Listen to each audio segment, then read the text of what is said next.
noite. Amém. O testemunho que o Alex deu é um testemunho verdadeiro para a Joyce ficar nervosa. Me lembro de visitá-lo no hospital e ele dizer: se Deus quiser me levar, eis-me aqui, estou pronto. Eu não falava isso para ela, ele falava para mim e deixava quieto.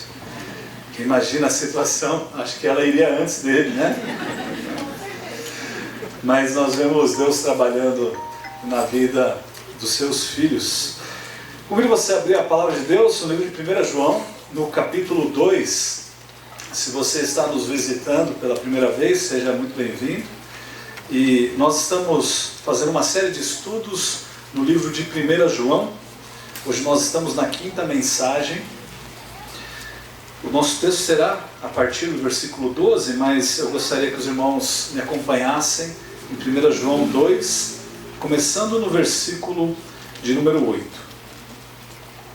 Ele diz assim: por outro lado, o que lhes escrevo é um mandamento novo, aquilo que é verdadeiro nele e em vocês, porque as trevas vão se dissipando e a verdadeira luz já brilha.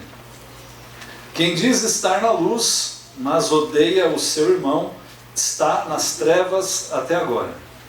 Quem ama o seu irmão permanece na luz, e nele não há nenhum tropeço.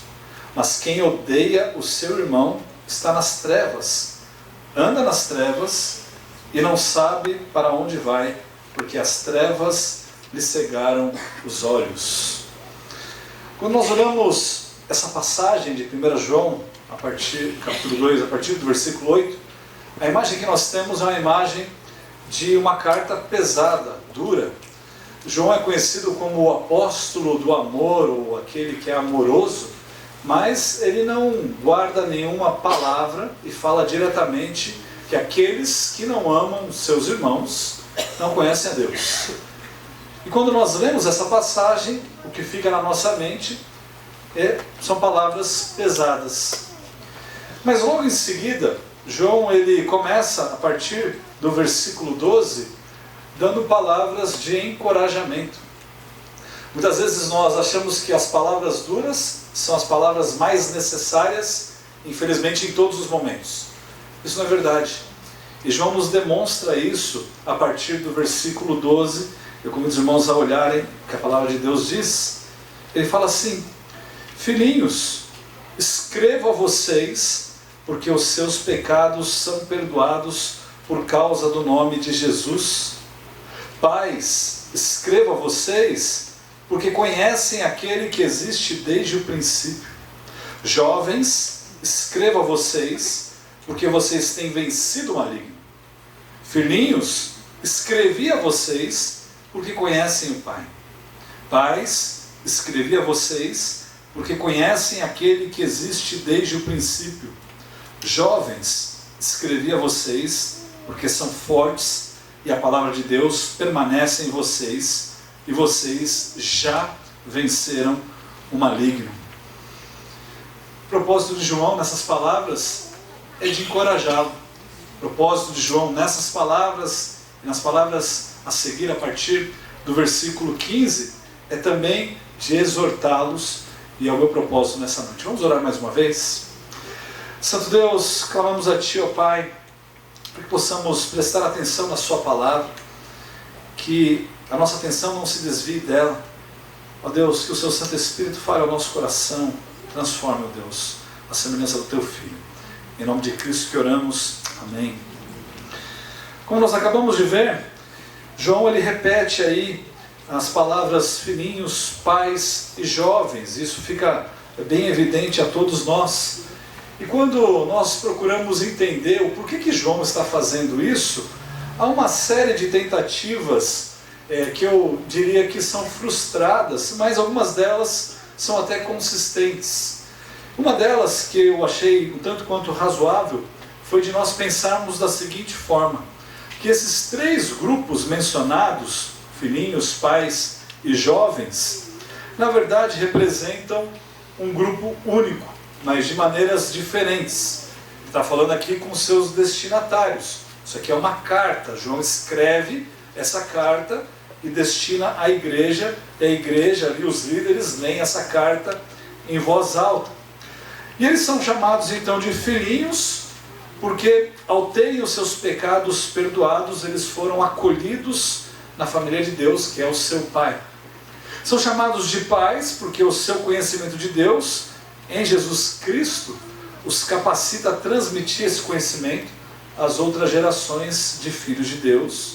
E são chamados de jovens, porque a sua rejeição decisiva do maligno representa uma vitória semelhante a Jesus Cristo na cruz, quando ele triunfa sobre Satanás no deserto, lá em Mateus capítulo 4, versículo 1, de 1 a 11. Eu acho que sim, é razoável, dá para nós entendermos isso tudo, mas eu diria que essa explicação, por mais razoável que seja, talvez não seja a melhor. Eu iria por um caminho um pouco mais simples, dizendo que trata-se apenas de um recurso retórico que João adota para escrever a sua carta e se dirigir a todos aqueles que estão lendo a sua carta. Todos eles são filhinhos, como ele chama em outros momentos nessa própria carta. Ele apenas está assegurando a todos da sua audiência que eles venceram o mal. E aí, então ele diz aos filhinhos no versículo 12: escrevo a vocês porque os seus pecados são perdoados por causa do nome de Jesus. E verdadeiramente não há maior alegria ao culpado de saber que a sua culpa foi aplacada, de saber que os seus pecados foram apagados, de que não tem absolutamente mais nada que possa condená-lo. Mais uma vez no versículo 14 ele se refere a filhinhos novamente, ele escreve porque conhecem o Pai. E ele está dizendo aqui basicamente que eles têm algo que é fabuloso. Eles têm o conhecimento do próprio Deus. Eles conhecem a Deus Pai. Depois ele se dirige aos pais, ele escreve a eles porque eles conhecem aquele que existe desde o princípio. Algo que ele repete mais uma vez no versículo 14. Ele conhece a Deus, o Criador dos céus e da terra, desde o princípio. E não tem absolutamente nada mais que traga mais confiança a eles e segurança do que o conhecimento desse Deus. E por fim ele dirige então aos jovens. E ao dirigir-se aos jovens, ele faz aqui a menção de pelo menos 3 recursos. Ele fala assim que eles têm vencido o maligno. Ele diz também que eles são fortes. E por fim ele diz que a palavra de Deus permanece neles. E ele repete essa verdade algumas vezes. Ele fala mais de uma vez que eles venceram o maligno. Agora é interessante que quando nós olhamos para esse texto, o texto nos diz, em primeiro lugar, que eles vencem. E depois que eles venceram. Irmãos, o que nós temos que ter em mente é que de fato o nosso Deus, ele já obteve a vitória em Cristo na cruz do Calvário. E que quando nós confiamos em Cristo, nós já obtivemos a vitória que foi vencida por Cristo naquela cruz. Nós não temos absolutamente nada a temer, porque nós vencemos o mundo juntamente com Cristo. Cristo venceu o mundo. Cristo é aquele que vence o maligno. Então, o que João faz é encorajá-los. É basicamente dizer para eles: olha, o que vocês têm é um recurso fabuloso. É um recurso muito bom. Vocês devem se recordar dessas verdades. Em termos bem simples, seria o mesmo que levar uma criança a um parque de diversão e chegando lá a criança vê uma placa que diz assim: apenas crianças autorizadas podem utilizar esse brinquedo. E aí o seu filho fica com aquela cara: mas papai, você vai lá comigo, não é verdade? E aí então você fala: tudo bem. Lembro de uma das vezes em que uma das minhas meninas, aliás 2 delas, estavam comigo no shopping e elas viram aquele brinquedo gratuito, obviamente, né? E aí então elas falaram: papai, eu quero ir nesse brinquedo. Eu olhei para o brinquedo olhou para mim, e era uma roda gigante, não tão gigante assim, mas que dava pelo menos uns 2 andares de um prédio. E aí elas falaram, vai comigo. E a mãe deu a desculpa de que estava grávida, né? E que não poderia ir, e eu tive que assumir a bronca. E aí o meu receio não era de ir, mas era de saber se o brinquedo me aguentaria, né? Porque, obviamente, o meu peso ele aguentava, mas o meu peso das crianças não ia dar certo. Mas quando nós temos essa certeza de que nós podemos ter acesso a alguma coisa por conta daquilo que nos é dado, por exemplo aqui, no caso do Pai ou no caso de Cristo, isso nos traz alegria, isso nos traz conforto, isso nos encoraja. E ele encoraja aqueles a quem ele escreve dizendo, vocês conhecem o Pai. Os irmãos se lembram dos falsos mestres que estavam ensinando doutrinas falsas, doutrinas que negavam que Jesus era o Filho do Homem? Pois bem, o que João está dizendo aqui para eles é que essas doutrinas que eles estavam aprendendo eram as doutrinas verdadeiras e que eles não precisavam de um conhecimento especial, como os falsos mestres estavam dizendo, para se achegarem a Deus. Eles tinham acesso completo a Deus. João está dizendo para eles, vocês conhecem o Pai. Vocês têm um privilégio, que é ser chamado Filho de Deus por meio do sacrifício de Cristo. E como filhos, nós temos acesso ao nosso Pai. Nós podemos conversar com Ele, como nós fizemos nessa noite diversas vezes. Nós podemos nos relacionar intimamente com o nosso Deus. Nós podemos depender do nosso Deus para absolutamente tudo. É isso que João está dizendo. É um encorajamento. Em seguida, mais uma vez, ele fala aos pais que eles conhecem a Deus, que Deus existe desde o princípio. Que eles estão, obviamente, então, no caminho certo. E que eles devem permanecer nesse caminho certo, não se desviando. E por fim ele fala novamente aos jovens, os encorajando a lembrar dessas 3 coisas que mencionei há pouco. Não há dúvidas para nós que a juventude é um sinal de força. Basta você ir na academia depois de 10 anos e você logo vai perceber que você não é tão forte. Ou jogar futebol com os mais novos e você vai perceber que você não é tão rápido quanto era. Uma época você demonstrava a sua força, a sua agilidade, e hoje em dia você não consegue nem correr por 100 metros. Não é à toa que lutadores aposentados, hoje em dia eles têm voltado a treinar e tentam competir contra lutadores mais novos. E o resultado tem sido quase que 100% o mesmo. Sempre são nocauteados ou perdem rapidamente. A juventude nos dá essa força, esse vigor. Os jovens, eles têm anseios que fazem com que eles ajam como de forma impulsiva. O problema é que quando eles não são guiados, ensinados nos caminhos eternos, de fato o resultado não é bom. Mas se eles forem ensinados e guiados com essa força e anseio nos caminhos de Deus, eles vencem o maligno. Eles têm absolutamente tudo que é necessário para vencerem o maligno quando eles estão em Cristo. Quando eles aplicam essas verdades e não se desviam delas, mantendo a palavra de Deus, eles são fortes o suficiente, por meio do Espírito Santo, a vencer o maligno.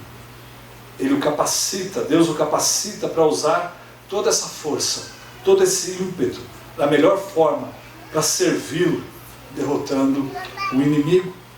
Aliás, essa é uma verdade que João ele traz à tona. Ele diz no versículo 13 que eles vencem o maligno, e depois ele fala que eles venceram o maligno. E mais uma vez eu trago à mente os irmãos a ideia de que em Cristo nós já somos vencedores. A vitória dos cristãos sobre o maligno, ela consiste em não viver mais na prática do pecado, que é a característica dos filhos do diabo. Ele diz isso no capítulo 3, versículo 8. Ela consiste em saber que nós não pertencemos mais ao maligno, como Caim, que era do maligno e por ser do maligno matou o seu próprio irmão. Consiste em reconhecer que nós somos libertos do domínio do pecado, do poder do maligno, do poder daquele que exerce domínio sobre esse mundo. E tudo isso foi concedido mediante a Jesus Cristo, naquela cruz, quando ele põe fim a tudo isso, quando ele declara a sua vitória, quando ele pisa a cabeça da serpente, quando ele morre em favor de muitos.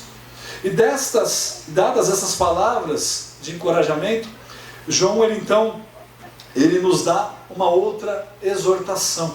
Ele começa encorajando os irmãos, ele passa então a exortar os irmãos no versículo 15.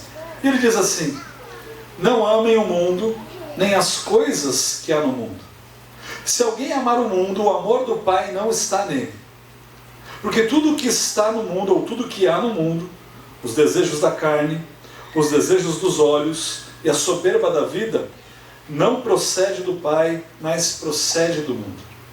Ora, o mundo passa, bem como os seus desejos, mas aquele que faz a vontade de Deus permanece para sempre. Aqui João ele exorta, e ele dá a razão da sua exortação, ele explica o porquê dessa exortação. E a exortação dele é clara. Ele diz no versículo 15: não amem o mundo, nem as coisas que há no mundo. Se alguém amar o mundo, o amor do Pai não está nele. Quando nós olhamos para essa palavrinha mundo, nós temos que entender que ela aparece de pelo menos 3 formas no Novo Testamento. A primeira delas é em referência ao mundo físico, ao nosso universo. Deus fez o mundo e tudo que nele existe, Atos 17, 24, ou o texto que nós estudamos na IBD nessa noite, não nessa manhã, de Gênesis capítulo 1. O mundo, em segundo lugar, pode ser uma referência à humanidade, aos indivíduos. Versículo bem conhecido, que todos nós memorizamos, é João 3,16, porque Deus amou o mundo e deu o seu Filho unigênito para que todo aquele que nele crê não pereça, mas tenha a vida eterna. Agora, em terceiro lugar, nós podemos entender o mundo como um sistema. E é por esse meio que nós entendemos o que João está querendo dizer. Um sistema que é inimigo de Deus. Por isso ele diz: não ameis o mundo, nem as coisas do mundo. João ele se refere aqui a este caso, ao sistema. É um sistema de valores e objetivos do qual Deus é totalmente excluído ou combatido. São valores e objetivos do maligno. Esse sistema é um sistema que odiou a Cristo e que odeia a igreja de Cristo. Você pode falar que crê em Deus, você pode pregar sobre Deus, você pode falar abertamente sobre Deus, mas não fale de Cristo. Esse sistema do mundo não é o habitat natural do crente. É o local onde nós vivemos, mas nós não pertencemos a esse mundo. Por isso que João, ele diz que se alguém ama o mundo, ama esse sistema, o amor do Pai não está nele. Como que o amor do Pai poderia estar em alguém que odeia a Deus, mesmo depois de Deus tê-lo salvado? Não faria sentido isso. Por isso que ele diz que se alguém ama o mundo, o amor do Pai não está nele. O salmista diz lá no Salmo 97, 10: vocês que amam o Senhor, façam o quê? Odeiem o mal. Odeiem o mal. Odeiem absolutamente tudo aquilo que odeia a Cristo. Afinal, eis a razão de João nos dar aqui o porquê que nós amamos o mundo. Olha o que ele diz no versículo 16. Ele fala assim: porque tudo o que há no mundo, e aí ele qualifica os desejos da carne, os desejos dos olhos e a soberba da vida, não procede do Pai, mas procede do mundo. Eu entendo claramente que esses desejos são de fato cativantes. É tudo que o mundo tem a nos oferecer, e tudo aquilo que o mundo tem a nos oferecer de fato nos cativa. A versão NVT, nova versão transformadora, ela traz uma clareza ímpar para esse texto, e eu gostaria de ler os versículos 15 e 16, para que você entenda de uma maneira um pouco mais clara. Ela diz assim: não amem este mundo, nem as coisas que ele oferece, pois quando amam o mundo, o amor do Pai não está em vocês. Porque o mundo oferece apenas o desejo intenso por prazer físico, o desejo intenso por tudo que vemos e o orgulho de nossas realizações e bens. Isso não provém do Pai, mas do mundo. Irmãos, os desejos da carne nada mais são do que o apelo intenso deste mundo pelo prazer físico. De fato, o mundo tem muito a nos oferecer quanto a essa área. Constantemente nós lutamos contra a imoralidade sexual, por exemplo, a pornografia.